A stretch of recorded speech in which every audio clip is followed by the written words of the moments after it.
The name of the person that said this quote that I'm about to use is not necessarily somebody I would align with or understand politically or in their views, but as somebody with a doctorate, it's very important to me to give credit where credit's due when somebody comes up with something that, even if I just use a snippet of it. Stalin once said that the death of 1,000,000 is a statistic. The death of one person is a tragedy. Now, I'm not sure what he meant by that, but I'll tell you how that hits me hard, especially in the type of work I do as a trauma specialist, an EMDR specialist, a psychotherapist. All throughout my 15-year law enforcement career, throughout my 3-year of EMS and dispatching before that, I was fully aware that it was a dangerous job, that some of our friends don't always come back. I've had that happen. That there's death tolls, that there's physical danger, that there would be mental danger. I didn't understand that at the time or what that meant. But it wasn't until I started losing people that I actually knew in the line of duty. And these were just on duty. These weren't other things. Brian Derman from Lexington Police Department lost his life, got struck intentionally by an individual. I'll keep it professional. An individual, as he was out working a noise complaint. That individual ran like the coward that he is. That you can quote me on. Left a mom, left a son. He was a veteran. He was a law enforcement officer, doing far more for his community than the person that hit him. Then a very close friend of mine, Jody Cash, former trooper that had become the chief deputy of his county in Western Kentucky, was shot by a coward in the chest, which killed him very quickly. Thankfully, that coward is also dead because of some men that were on the scene that had to witness that and take some action. Good with it. It wasn't until I started losing close people. I'm on the road right now, so I don't have all my, usual garb on. But I do wear a memorial bracelet for Jody every day. Because Jody was an amazing person. Such an amazing person that part of the academy for the region, the regional academy for the whole state, really, because it works a little differently in different states, I'm aware. But the academy for the state law enforcement, except for the 4 major agencies, part of it's being named after him. That's how impactful he was. Jody, in fact, little known fact, except for the people close to him, Jody was in school to get his master's degree in counseling so he could help affect positively the mental health of law enforcement officers. In fact, Jody was my student as well. I knew him well before that through law enforcement, some big things he did. But he was a student as well. I always highly respected that. One of my favorite pictures is him smiling in a PowerPoint that he did for me about how excited he was to finally be close to graduation, be able to go help some law enforcement. Speed check reported ahead. So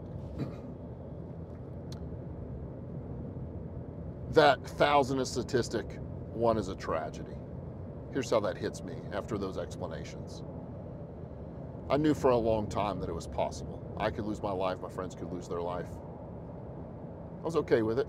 I don't want it, but I was okay with it. And in some weird way, maybe you feel the same, or maybe you think I'm a sociopath, I'm still okay with the fact that it may happen. Because it's for a greater purpose, a greater cause, which is really why we signed up in the first place. But once those started happening in my own life, it definitely felt different. It definitely felt more impactful. Not that I don't care for the thousands of law enforcement officers, tens of thousands of law enforcement officers that are left dead in the line of duty before that and will be after that, unfortunately. Of course, I have care and feeling for that.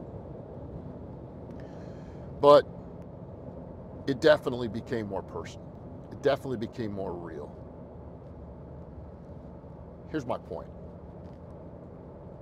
Why does it take something like an individual tragedy, like law enforcement suicide? Why does it take that before people want to do something about it? Why does it have to hit close to home? There are hundreds, more than 290. There are hundreds of law enforcement officers taking their life in a year. And I'll tell you right now, that's massively underreported. You can go to the FBI website right now and look up statistics on crime, location, what the person looked like, what their MO was, where it happened, how prevalent it is. Even down to a city or street, because we keep those statistics. It's required. You have to turn those in. There's no governing body for the statistics of how many officers kill themselves. Whether it be trauma, overwhelmed with finances, PTSD, feeling alone, all the above. Many of us have been there. You actually have to call one of the groups that are working diligently to collect that information. And there are a couple out there. Blue Help, Code 9. A lot of people are out there trying to collect this information. But it has to hit home before anybody with power wants to do anything about it. I really appreciate that there's mayors and governors and state representatives and federal government representatives that seem to come out in mass when that kind of tragedy happens. I do appreciate it. I think some of them are very sincere.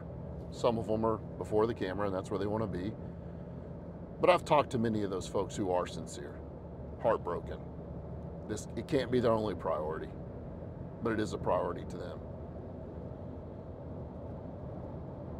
But we don't take it seriously.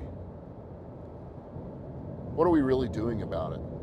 I attended a conference about a year ago, and I won't say which one because I don't want to down them. I think they're trying. But they're a well-known group. And out of the 20 to 30 speakers that I checked into, 2 of us, me and a friend of mine from Virginia, 2 of us were talking about what to actually do about all this. The other 28-ish were talking about awareness. I'm not dogging awareness, it's important. But so much of our money and our time and what's more popular in politics and what's more popular in public safety administration is to talk about this awareness. What the fuck are you actually doing about it? We're aware. Keep bringing awareness, but it should not be the priority. Treatment should be the priority. What are you doing about it should be the priority. I talked to law enforcement commanders across this nation. One, a very good friend of mine that's local to me that I actually worked with, and now he's upper command staff just recently. And he's really interested in at least quantitatively trying to find a way to track the things that we typically know might lead to law enforcement suicide or poor mental health or PTSD. Now that's different than the way we've tracked just critical incidences. That feels very internal affairs based. But there are some people out there that are honestly trying to do something about this. Let me wrap up with this, turn it away from law enforcement just a little bit. Of course I use that because that's my wheelbase. That's my home. But when are you going to take it seriously? When are you going to start figuring out that it doesn't or shouldn't have to take a tragedy for you to take your mental health seriously, to do something about your PTSD? How hurt does your family and friends have to get before you will actually realize the pain that you're causing and do something about it. There's resources. I'm one. If I'm not the guy for the job, I'll get you one. You know how to find me. Instagram, Dr. Trevor Wilkins. Facebook is the same, The Angry Viking Therapist. Go to my website, theangryvikingtherapist.com. I say this at the end of every video. I don't want this to be a commercial, but I do want you to have people to reach out to.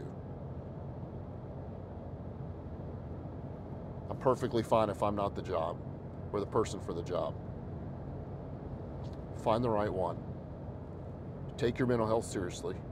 Quit drinking and white-knuckling your way through it.